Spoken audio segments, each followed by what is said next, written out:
ہمیں بڑا ناراض ہو کے ایک ہمارے بڑے طاقتور ملک کہا جی آپ رشیا کیوں چلے گئے؟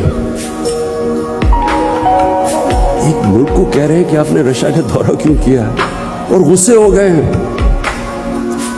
ہندوستان جو ان کا ایلائی ہے کوڈ کے اندر، ان کا ایلائی ہے، اس کی پوری مدد کر رہے ہیں.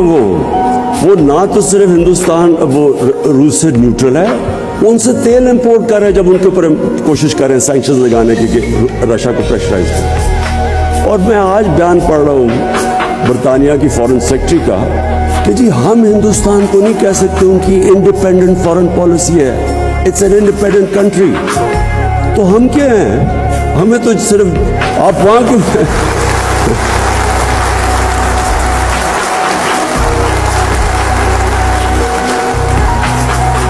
اور میں یہ کسی کو میں ایکچولی ان کو بلیم نہیں کرتا، یہ ہمارا قصور ہے. میں ابھی دیکھ رہا تھا کل ہمارے جنہوں نے اچکلیں سلوائی ہوئی ہیں وہ انٹرویو دے رہے تھے، جی امریکہ کو ناراض نہیں کرنا چاہیے. وہ کھڑے ہو کے انٹرویو دے رہے ہیں، ہو امریکہ کے بغیر ہمارا گزارا نہیں ہو سکتا. ان لوگوں کی وجہ سے آج ہم یہاں پہنچے ہیں. انہوں نے اپنے ملک کو اپنے ایلیٹ کے، پھر سے میں ریپیٹ کرتا ہوں، قوم کے نہیں، ایلیٹ کے انٹرسٹ میں قربان کی اپنی قوم.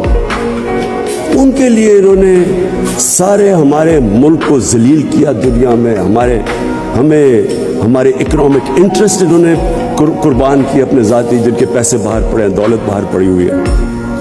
ڈر رہے ہیں وہ کہ جی وہ جو رشین اولیگارکس کے پیسے سے اور آف شور اکاؤنٹ سے ہو رہے ہیں وہ ان کے نہ ہو جائیں پھر سے.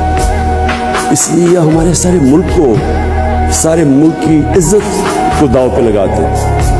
کبھی کسی ملک کی عزت نہیں ہوتی جو اپنے پیر پہ نہیں کھڑا ہوتا. ہمیشہ خوددار انسانوں کی عزت ہوتی ہے. غیرت مند انسان کی ساری دنیا عزت کرتی ہے. جو اپنی عزت ہی نہیں کرتا اس کی کس نے عزت کرنی؟ حکم دیتے ہیں ہم تمہیں، اگر یہ تم نے اس فلانے کو نو کانفیڈنس میں شکست نہ دی تو بڑے کانسیکوینسز ہوں گے. کبھی کوئی ایک ملک کو کوئی اس طرح کا تھریٹ دے سکتا ہے؟